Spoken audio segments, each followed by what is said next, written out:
Adi Lakshmi.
Hi, good evening, everyone. I am Sonam Motwani.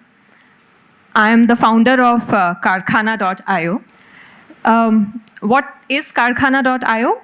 We are a custom manufacturing platform. So a little different from some of the businesses that you came to know of today. I am building a platform that enables companies to source from a large number of MSMEs, manufacturing MSMEs in India, and helps the MSMEs to grow their business through our platform. And I want to spend some time talking about the manufacturing ecosystem in our country.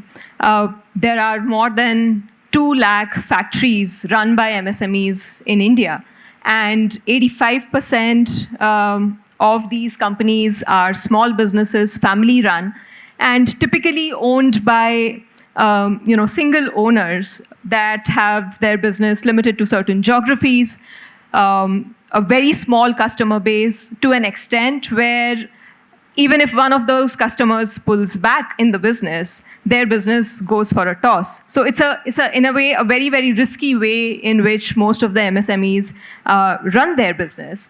And it primarily stems from the reason that such businesses do not have a lot of managerial or technical talent for them to go out and grow their business to a large number of companies and diversify and grow a customer base and build something that is fundamentally very strong.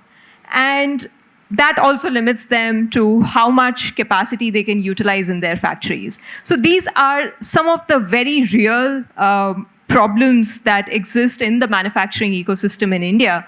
We do keep hearing about how Make in India is one of the very important policies or frameworks that would take our economy to the next state. And what we are doing at Karkhana.io is a sort of a small spoke in the wheel towards that. And these are the businesses that we work in our supply chain and enable large companies to procure from them. So essentially, we are a two-sided marketplace that connects medium to large size manufacturers to micro and small factories and help them in their manufacturing supply chains.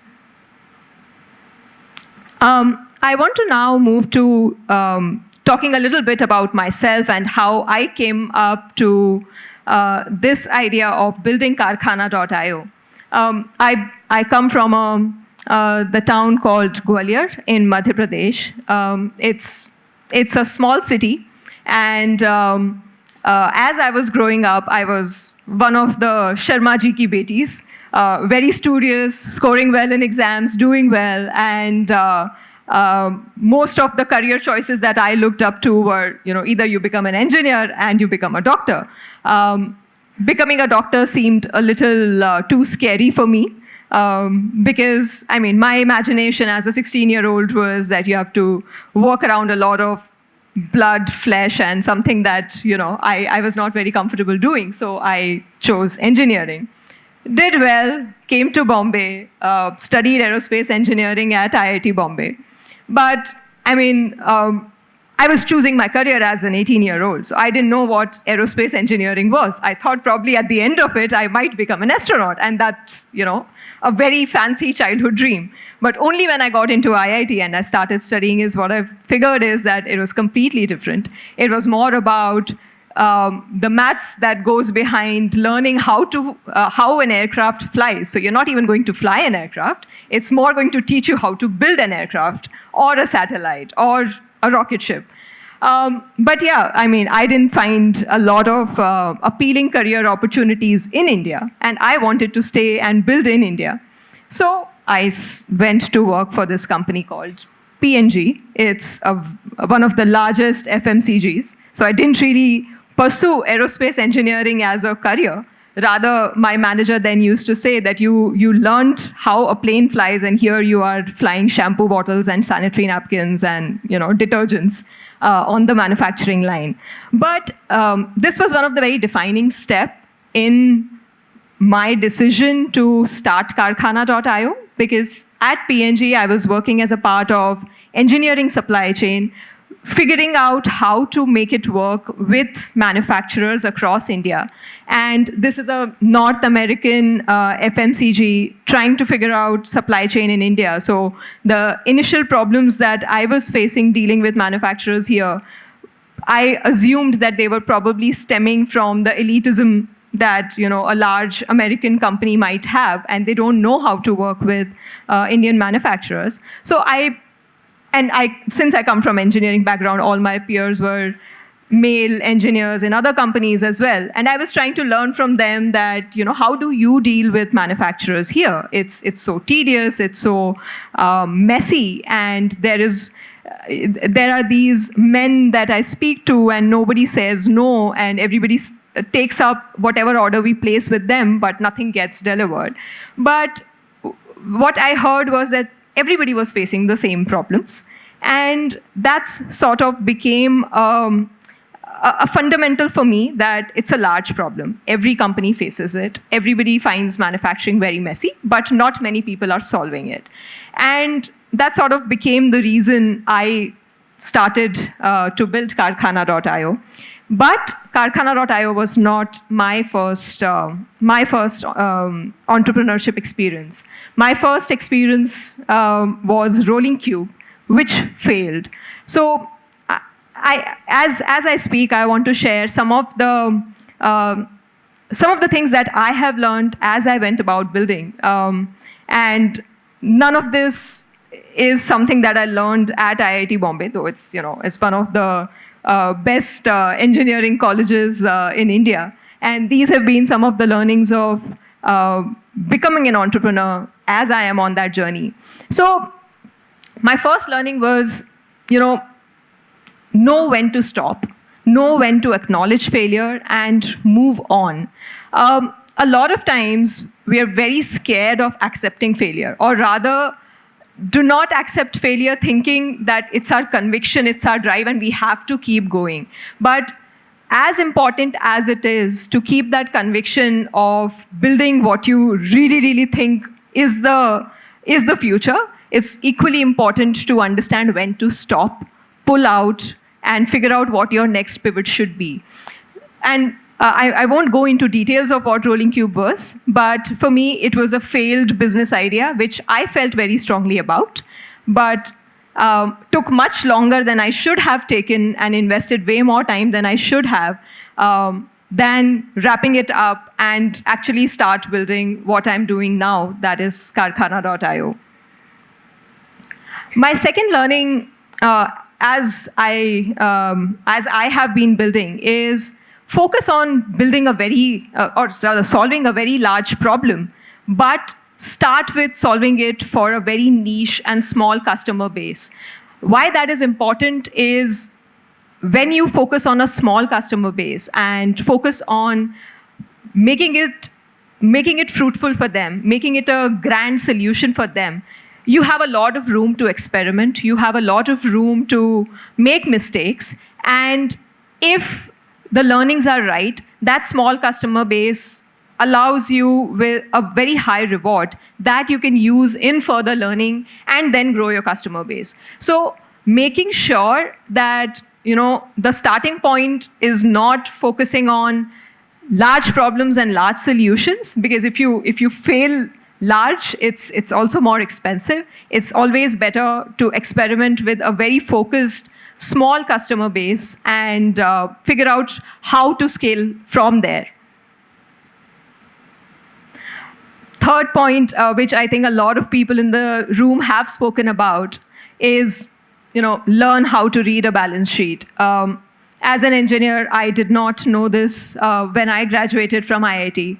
And the engineer in me always focused on, okay, this is a problem, I have to find a solution, and keep just finding a solution till you come to realities of a business when you have to pay salaries, you have to work with traditional financial institutions, banks, NBFCs, and justify your business to them. And a lot of times the questions that they ask you, they just go above your head. And so it's extremely important that you know how a balance sheet works and know the balance sheet of your business. And at the same time, it's also equally important that the people who you are working with understand profit and loss. We are still a very small company. We are a 65 people team. But on a day-to-day basis, you can't make all the decisions. You have to delegate those decisions to a lot many people. And they should know how it affects the P&L of the company to make right decisions and to make sure that you can have them make those decisions without always micromanaging them. So that's where knowing your finances and making sure people also understand finances becomes a very, very, very important thing. My fourth learning, Indian problems need Indian solutions. So going back to Rolling Cube and even the very early days of Karkhana.io, what I was trying to do was I got inspired by certain solutions in manufacturing that worked in economies like United States, worked in Europe, and I was trying to build the same solution in India, which was, digitalize manufacturing and make it very automated, and people will come, people will get things manufactured, companies will work with you, but that was not something that I could scale in the initial days of building my business. Because in India, we are not a very R&D driven country. Most of the R&D happens in the US, happens in Europe. And because people spend on R&D, they spend on how they design, how they prototype, and how they manufacture digitally. We are a company that or rather a country that follows. So in that case, how much people pay to manufacture or how much people are ready for digitalization in countries like US is not similar to what the problem is in India. So Indian problems require Indian solutions, and that I learned the hard way and sort of had to make a lot of pivots to reach a stage where now we know what will scale for India.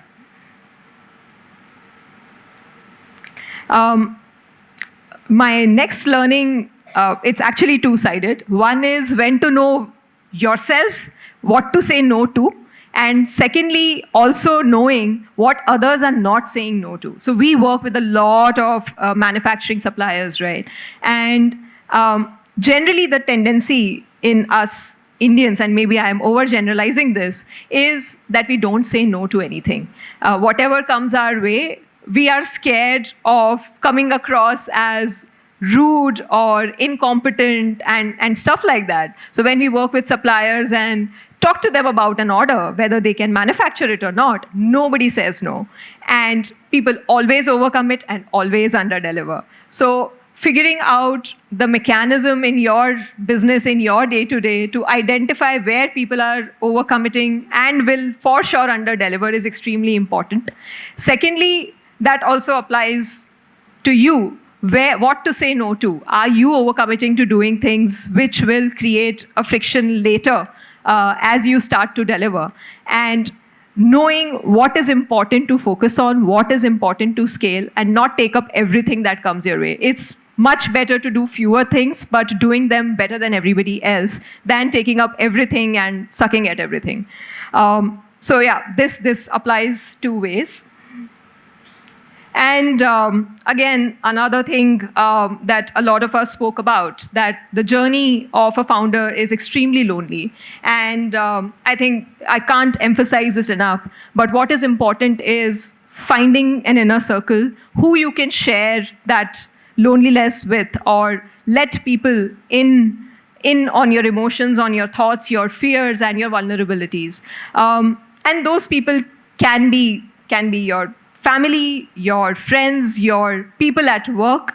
It's harder to sometimes find people at work because we always feel like, okay, if I am being vulnerable to my team, they might think of me as a weaker leader. But again, learned this the hard way. There are few people who actually take strength from knowing that you are being vulnerable to them and gives them a space where they can be vulnerable to you. And in fact, that opens up the opportunity of creating that inner circle. So when my first business failed, I, for a few months, lived under this, I'd say, cover of that I can't let anybody else know that we are failing. And I have to figure it out myself. I have to fight this myself. And oh my God, what will happen will people just leave? And, I would not be left with anything. But only when I started opening up, I saw that actually people wanted to help figure out a way to survive and, pick up the broken pieces and rebuild something. And that's how we actually rebuilt Karkhana.io.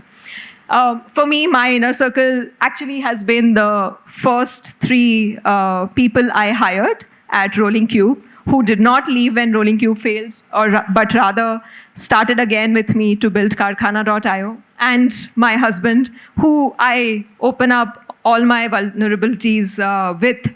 And yeah, that's a very, I'd say that's one of the strengths that I have now acquired, which I didn't really have 5 years ago when I started up. Another point, people matter the most. They are the hardest problems to solve, and they are the ones who can make or break any company. And that's why I think as entrepreneurs, as leaders, all of us need to put disproportionate amount of time in hiring night and firing when you feel that things are not going well. It's not okay to keep up with things that you feel are not right. And it's my personal take that it's sort of a signing up to put your company to failure if you do not let wrong people go early. So these have been some of the key learnings for me.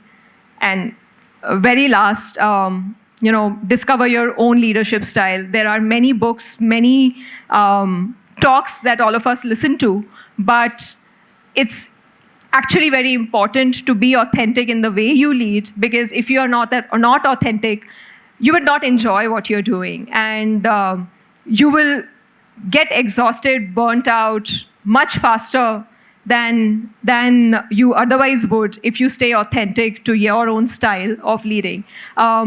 One small instance I would like to share. So when, in the early years of Karkhana.io, we were a team of about 7-8 people, and everybody was like, other 7 people were junior to me. Once we got our first round of financing, every startup goes through this journey. You raise money, you hire more people, you get more experience in. I got people who were probably 10 years more experienced than me to work with me in building the company. But some of those were not working out. And I always had this fear that, should I tell this person on the face that, what they are saying is nonsensical or what they are saying is wrong? And would it hurt them so much that they would leave the company? And I kept doing that long enough till it actually, became non-output generating to a stage that they decided to leave because they thought they are not able to achieve what they want to achieve from their careers. And I was being non-authentic, and I was sulking inside, and it neither helped me, nor the company, nor the individual I was thinking about. So it's always better to stay authentic and bring your authentic style of leadership to the team, irrespective of how many ever experienced people you work with. That's all. Thank you.